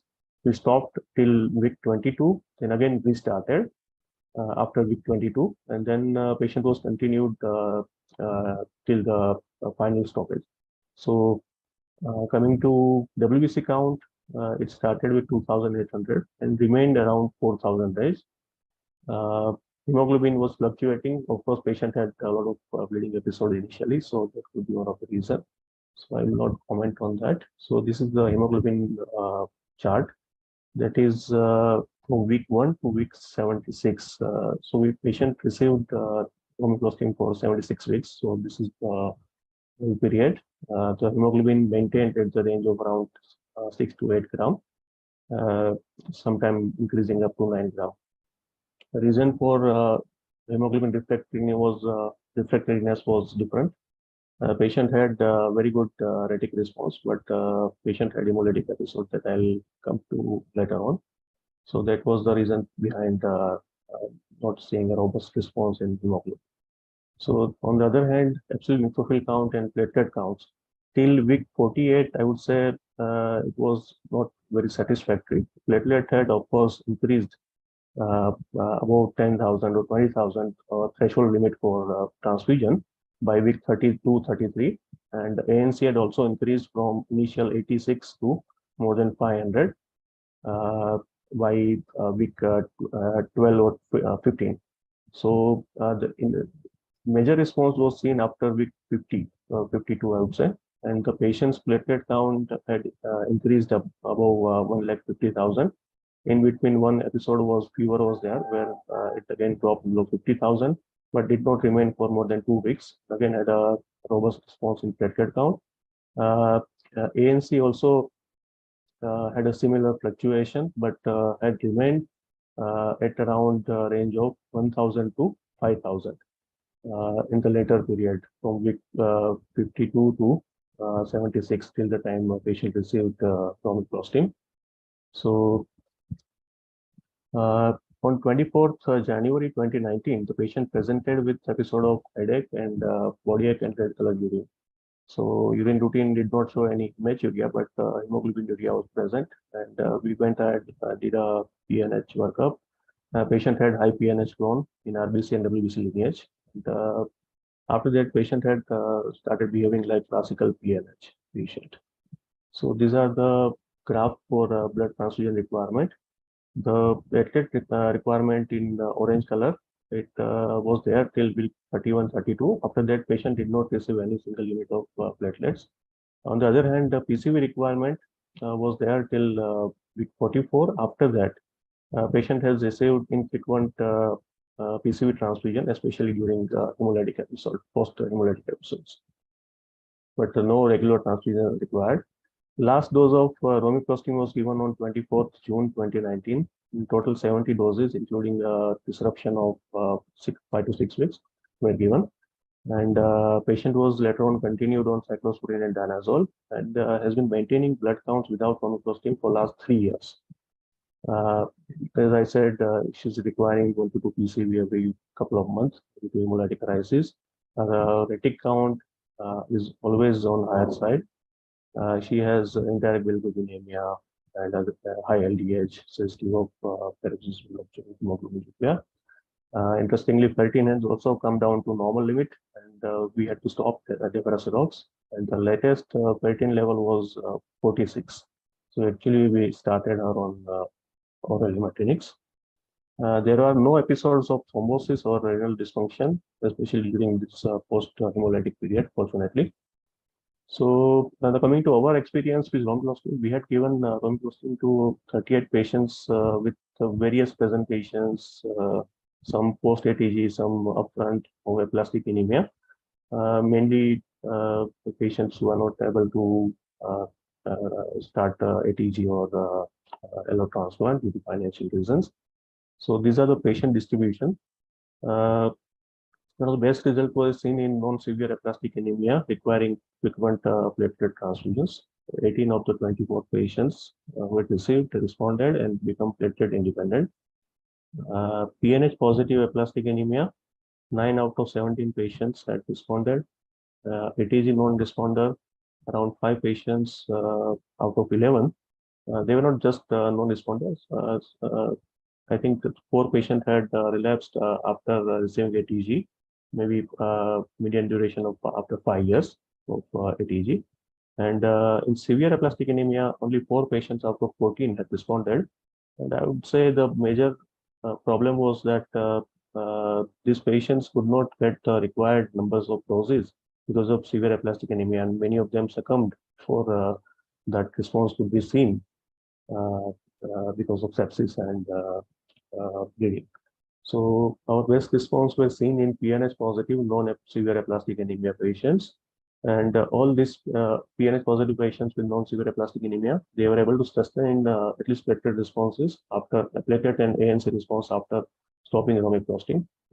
This could be because of immune evasion by this PNH positive clone. So they lack some of the antigens which are targeted by autoreactive lymphocytes, cytotoxic T cells, and maybe they are able to proliferate, and there could be some component of immune tolerance as well with continuous production of stem cells due to romiplostim.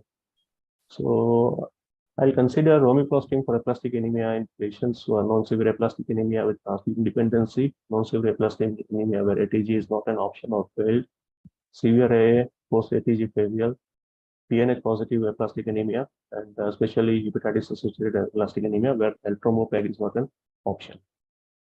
With this, I'll conclude my presentation. Thank you, sir. Thank you, Ankit. Large experience. Wonderful. Thank you. Any comments from Indian faculty? Okay, some comments from Dr. Sharma. Yeah, it's interesting that the non-severe patients tend to do better than the severe patients. 4 out of 14 SAE. The number seems a little bit higher, lower compared to the non-severe moderate ones. And what was the dose that you were giving to these patients? So, sir, initially we gave 250 microgram fixed dose. So it could be for some pediatric patient, it went at to 10 mics per kg. But in adults, most of it was 5 mics per kg. But later on, with current data, we have started using 500 or even larger doses to come to a level of around 10 mics per kg. But initial patients, those who received in 2018 or 19, they were given a dose of 250 fixed dose. So, and did you keep them with immunosuppression as well, or just yes? Many of them received danazol, I would say, and some of the patients who were post ATG or who were already on cyclosporine were continued on cyclosporine along with addition of romiplostim. Interesting. And it was interesting that I think all patients were able to stop romiplostim, right? Sorry, sir. Most patients were able to stop romiplostim eventually. Some of the patients had those who had good response or those who could not keep up with the cost, and we had to stop them. And this first patient, we had to stop abruptly because that romiplostim was launched and she was not able to get it at compassionate basis. So there was no tapering involved. We just abruptly stopped it, and then fortunately she did well. Because for Ultramapag, when you taper quickly. Actually, the frontline therapies for Ultramapag, all three trials, the American trial, the RACE trial, and the SOAR trial, they all stop abruptly Ultramapag at 6 months. And in the initial trials where Ultramapag was tapered, it was a very quick taper. It was a 50% dose reduction. If the counts remain stable for 4 to 8 weeks, then you just stop the drug. It's almost as if the patient is ready, they're ready. You know, it's not like you have to keep tapering them, but I don't know if that's true for romiplostim, but it's when in the second line trials that were published so far, once the patient got to the low dose of 3 micrograms per kilo, they eventually stopped the drug. So it looks like once the patient is already on their own, you can just eventually stop, like your patient who stopped abruptly, right? Right. And the counts, they drop or they kept going up? No, they are still at the same level. They had above Same 150. Yeah. 150,000. So they didn't tank. No. So so we don't know exactly how to taper this drug in this setting. And that's true for ITP, right? You know, people don't know how to taper romiplostim and Ultramapag for ITP, and those 1/3 of patients who actually go up in remission. You know, people do it differently. So it's a large experience. That's interesting. Sir, just one question from my end regarding this dose modification. So initially, if the patient is not responding to, let's say, 10 mics per kg, you want to ramp up the dose to 15 or 20. Would you give it more frequently or large dose at a time? So larger dose weekly. Weekly, and same goes for tapering also. Would you taper like the guideline says 1 mics per kg per week, or would you increase the duration between 2 doses and keep the dose? I would decrease the dose and not the duration. Right. But if somebody's getting 10 or 15, if you go one microgram per kilo, that could take a long time. I would probably do it a bit quicker in the beginning, you know, to see if they really need all that much romiplostim, if they're on a stable counts for a couple of months. Right. Because the risk you take if because it's a weekly drug, if you do that, you might have you see we don't see this, the tanking of the counts as you see in ITP. ITP, if somebody stops the drug and they have 300,000 platelets, they can drop to 2,000 in a week or two without romiplostim. We don't see that with marrow failure as much. You know, they may go down, but they don't tank. The to event and to avoid event that could be associated to a more drastic decrease in counts, I would just go down on the dose rather than. And if you had a higher doses, you could probably go quicker on the taper. Instead of going by 1 microgram, you could go from 15 to 12 to 10 to 7. And once you start getting at the doses, with percentage-wise, it's more of a significant decrease percentage-wise, right? But that's just anecdotal. I mean, this is not written anywhere. Thank you so much. Thank you, Ankit and Dr. Chandbag. And 2 more presentations. Second last one is from Dr. Asif and then Dr. Amit. Asif, go ahead.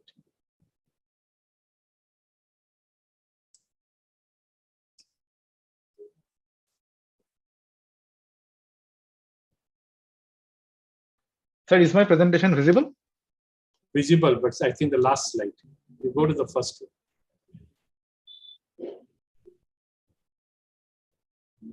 Make it slideshow. Yeah. Slideshow. Yeah. Thank you, sir. We are. These are our patients of severe aplastic anemia on Romi-based non-transplant treatment options. Majority of these patients are actually taken up from our study on indigenous horse ATG-based immunosuppressive therapy, and this data has been sent for publication. Out of them, 6 patients where we have used Romiplostim. I have taken these 6 patients from them. And then there are 4 other patients where we could not use ATG for some reasons. So these are the other patients. So interestingly, when I was making this slide, I realized that patients where we have used cyclosporin and ATG and Romiplostim, they have fared better. And where we have not been able to use cyclosporin ATGs or maybe ATGs, they have not done that well. In all these patients, we have used Romiplostim at 10 microgram per kilograms. And this particular patient, this is not a patient of severe aplastic anemia, I'm sorry. This is a patient of Fanconi anemia, where the patient presented with severe thrombocytopenia and bleed, and we used danazol along with Romiplostim. So I will walk you through another patient. This is currently I'm treating this patient. This is a 10-year-old female patient from Arunachal Pradesh, presenting with hemoglobin of 81 grams per liter and total count of 2,700 with very low platelet counts, 5,000 and 24% neutrophils. This patient presented with abdominal sepsis and marked mucocutaneous bleed. Peripheral blood smear showed normocytic normochromic RBCs, markedly reduced platelets, but no abnormal cells. There were no physical anomalies suggestive of inherited bone marrow failure. The bone marrow aspirate was done, which was hypocellular for age. The AMI ratio was maintained. MAGs were not seen. Bone marrow biopsy showed 30 to 35% cellularity. And at this point of time, we send the chromosomal breakage analysis, but we are yet to get the report. So we repeated the bone marrow biopsy to see if actually the patient had aplastic anemia. And we found that the bone marrow biopsy, when repeated, showed a very marked hypocellularity. So when the patient's chromosomal breakage analysis was not sensitive to MMC, we diagnosed this case as severe aplastic anemia, and we planned the patient for allogeneic stem cell transplant. And HLA typing with her 2 brothers were done. Unfortunately, both this patient had, the donors were not complete match. In fact, they were haplo match with the patient. And they were not in a position to do haploidentical transplant at this point of time, and patient was very sick. So we started on Romiplostim, 15 microgram per kilogram per week from 26th of June. We added cyclosporin. This was added after the mitomycin C test came out. And so we added cyclosporin A from day plus 15. Interestingly, the patient developed increased bleeds and melena on the 2nd week, and patient consumed some amount of platelets. The platelet response started to occur after 4th dose of Romiplostim. So the last transfusion that the patient received was 12th of July. And this was the last few hemograms, hemoglobin of 72, last hemoglobin, total count 2,900. Platelet is now 35,000. So now the patient is non-transfusion dependent after 4th dose of Romiplostim. And I have discharged this patient today. Now, actually, my queries are that regarding this patient is, should I add any 3rd agent to this girl? Or now, considering that the patient response have occurred, should I continue Romiplostim for 24 weeks or should I continue indefinitely? In the earlier patients, we have continued Romiplostim for only 24 weeks, just taking the data from the L-Trombovac studies. And is the response to TPO receptor agonist dependent on the lineage most prominently affected? I mean, if the patient had not marked thrombocytopenia, will the response be as similar as this? And lastly, I just wanted to know it from my end, is TPO receptor agonist effective in inherited bone marrow failure syndromes as well? Thank you, Asif. I think we'll put all these questions directly to Dr. Shankar. So why would you add a 3rd agent? Go back to your CBC. Okay, you think the counts are borderline. Oh, hemoglobin 72. How long have they been on this combination? Sir, from 26th of June. It's like 4 weeks. Yeah, that's too early. I mean, I think you should wait a little bit longer to see if counts continue to improve. Is she getting transfusions? Right now, no. 12 7. No. Okay. Yeah. She's not neutropenic, is she? No, sir. She was initially neutropenic, but now not neutropenic, not severe neutropenia. I think I would just wait at least 3 months to see where the counts are going. Go to your next slide.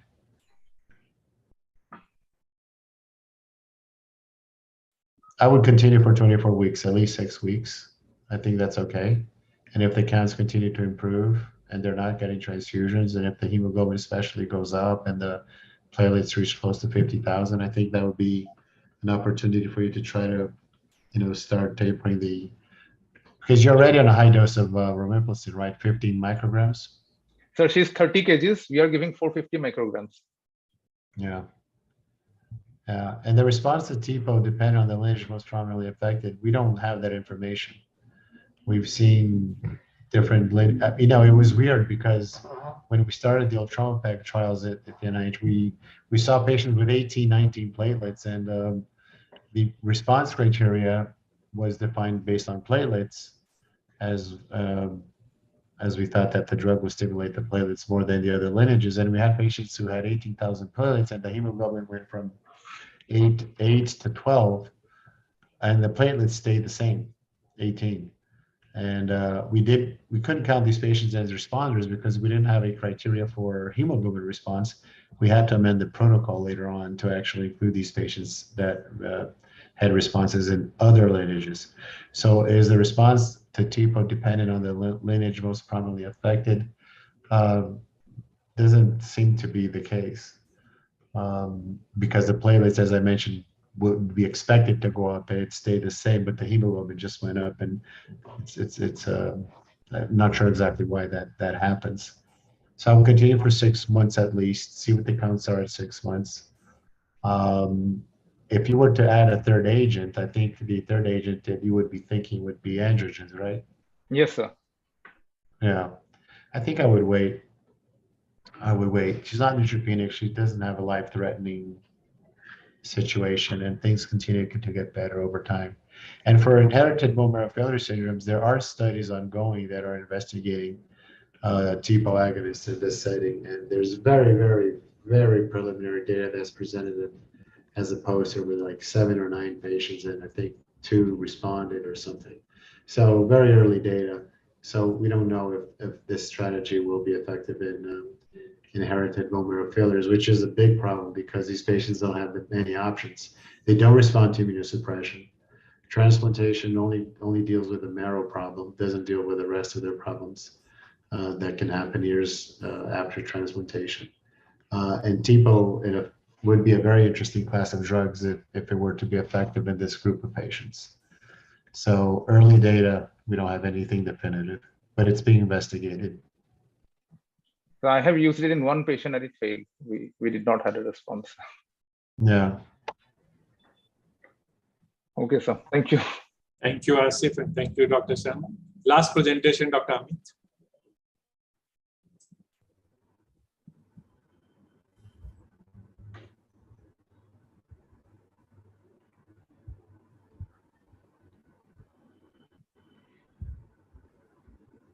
Can you see my slides?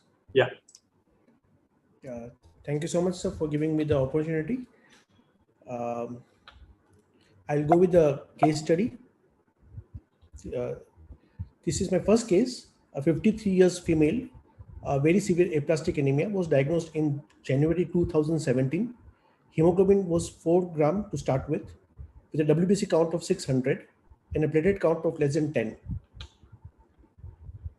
She was started on horse ATG plus cyclosporine.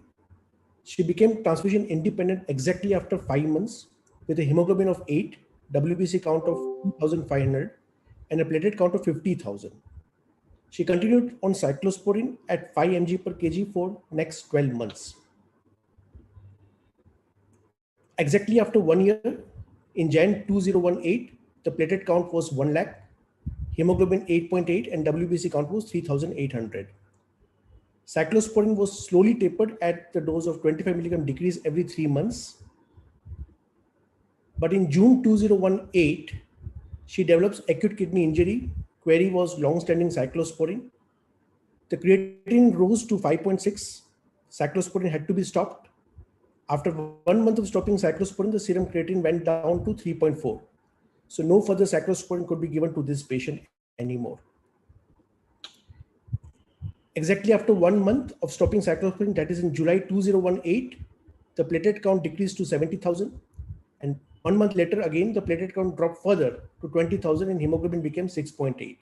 So she became transfusion dependent again. WBC count was 2,200 and the creatinine remained as at 3.1. Bone marrow biopsy was done. It was hypocellular with 25% myelocellularity. All the lineages were reduced. There was dyserythropoiesis were noted. I started the patient on danazole, 600 milligram plus romiplostim at a dose of 10 microgram per kg. She was 50 kg, so 500 microgram weekly, and injection erythropoietin was also started. 1 month later, hemoglobin was 8.6, WBC count was 3,000, and the platelet count rose to 56,000 after 4 weeks. She continued this treatment up to Jan 2020, which was continued. The patient remained as transfusion independent with a good quality of life, but she got COVID-19 pneumonitis severe in Jan 2020, and finally she succumbed to death due to COVID-19 pneumonitis. I'll go with another case. This is 66 years female, newly diagnosed severe aplastic anemia, diagnosed in Jan 2022 recently. She was a known case of cirrhosis of liver since last 5 years, compensated. Hemoglobin was 6, WBC count was 1500 to start with, and the platelet count was 15,000. She had moderately deranged liver enzymes with INR of 1.8. I started the patient on cyclosporine 3 milligram per kg plus romiplostim 10 microgram per kg as danazole could not be given, plus erythropoietin was added up. After 4 weeks, platelet count was between 10,000 to 15,000 only. So I increased the dose of romiplostim to 15 microgram per kg once a week. The rest was continued same. After 6 months in June 2022, hemoglobin is now 7.5, WBC count is 3,000, and platelet count is 35,000. The patient has become transfusion independent and continues now on cyclosporine, romiplostim till date. So my view for as an Indian experience with romiplostim would be, there are so many benefits, easy to administer as subcutaneous route and weekly administration, and there is no known hepatotoxicity and renal toxicity. So very safely given in chronic liver disease as well as chronic kidney disease. No dietary restrictions like alpha-MOPAC, and there is also significant increment in hemoglobin and platelet levels, which has become cost effective. But according to me, there are some limitations too. We need to start at a very high dose of 10 microgram per kg, going up to 20 microgram per kg. And how long to continue romiplostim was a big question. And regarding the tapering, I think that issue has been settled by Dr. Phillips' lecture now. We can taper it now. And more data, I think, to be required as compared to alpha-MOPAC in aplastic anemia. Well, thank you so much. Thank you, Amit. Any comments from Indian faculty? Okay, over to Dr. Yes, Prashant. Yeah, I think wonderful presentations from all the speakers. I think, in India, we are more liberal with the usage of romiplostim or ultramopag now because we have got generics available. So I just want to share my little experience. Last 6 patients of aplastic anemia, ranging from non-severe to severe aplastic anemia.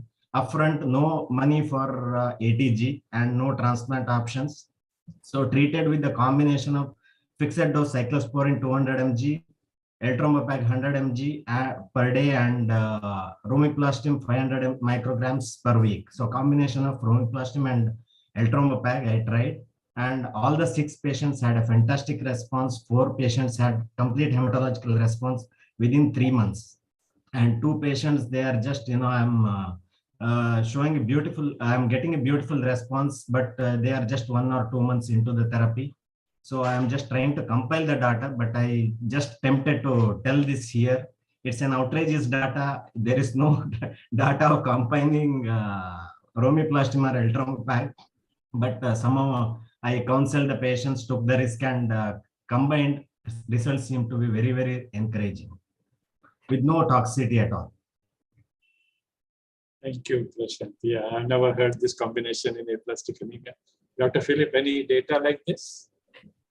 Yeah, anecdotal again, the combination. I've tried in 1 or 2 patients, and um,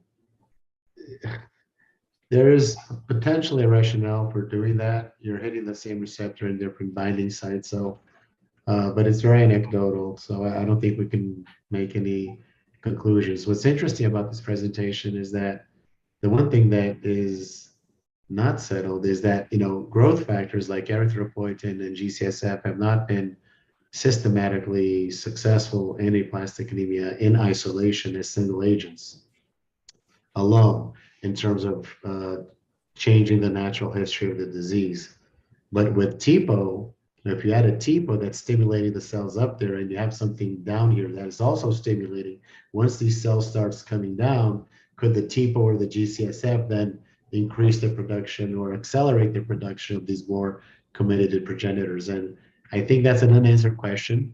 I tend to give it because of theoretical possibility that might be happen.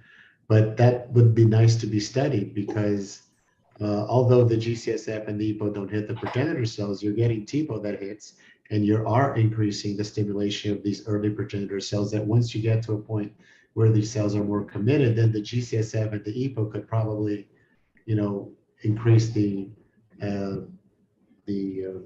expansion of this population. And I noticed on this 2 cases that in both of them, erythropoietin was associated with the TPO. And so that's an unanswered question, but it's interesting to think about it as a possibility to enhance or at least the time to improvement of the increase in the blood counts. Thank you so much, sir. Thank you. Thank you. Amit, do you have any questions for Dr. Shanmugh? I have one patient actually recently. I would also like to discuss with Dr. Philip. This is regarding post-liver transplant aplastic anemia. After this was living donor liver transplant, which was done in 1 year back, and the patient ended up into liver transplant just after 3 months after the transplant. I've given ATG cyclosporine, and I cannot give L-Somapac because of hepatotoxicity. Patient failed ATG cyclosporine, doesn't respond anymore. Cannot go this patient for a bone marrow transplant also. Stem cell transplant cannot be done because of already his liver transplant done before. So what would your thoughts regarding adding romiplostim for this patient? If you have any data. Yeah. No, there's not going to be much data, but it's reasonable because these patients with post-hepatitis aplastic anemia, even after they got their liver transplant 2-3 months later, they can have aplastic anemia afterwards. And, they can respond to immunosuppression. This has been shown, not too differently from those patients who did not have post-hepatitis aplastic anemia and had a liver transplant. But it's not everybody that responds. And I think romiplostim would be a very reasonable option.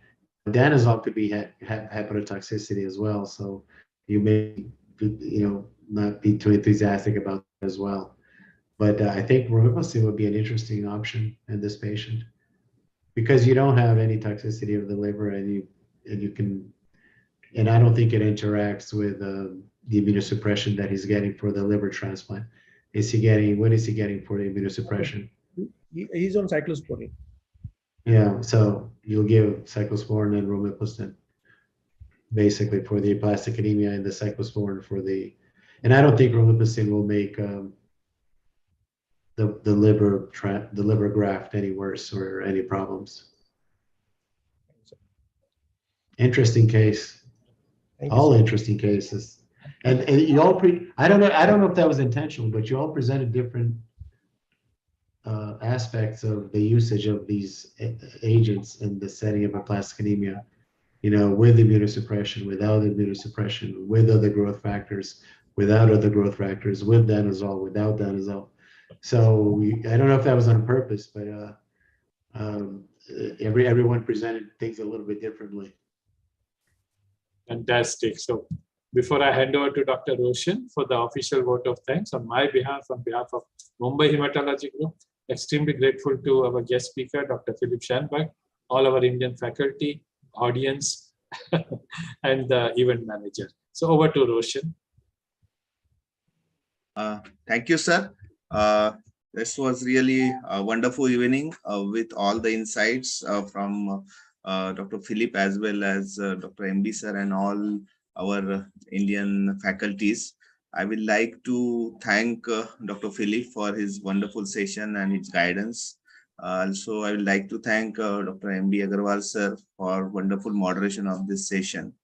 And I would like to also thank all our faculties from India, Dr. Amit Khurana, Dr. Prashantha, Dr. Satish Kumar, Dr. Sanjeev, Dr. Ankit Rayani, and I'm sorry if I missed someone, but yeah. And I will also like to thank Mumbai Hematology Group for today's event and my colleagues, my team members from Alchem and the host team.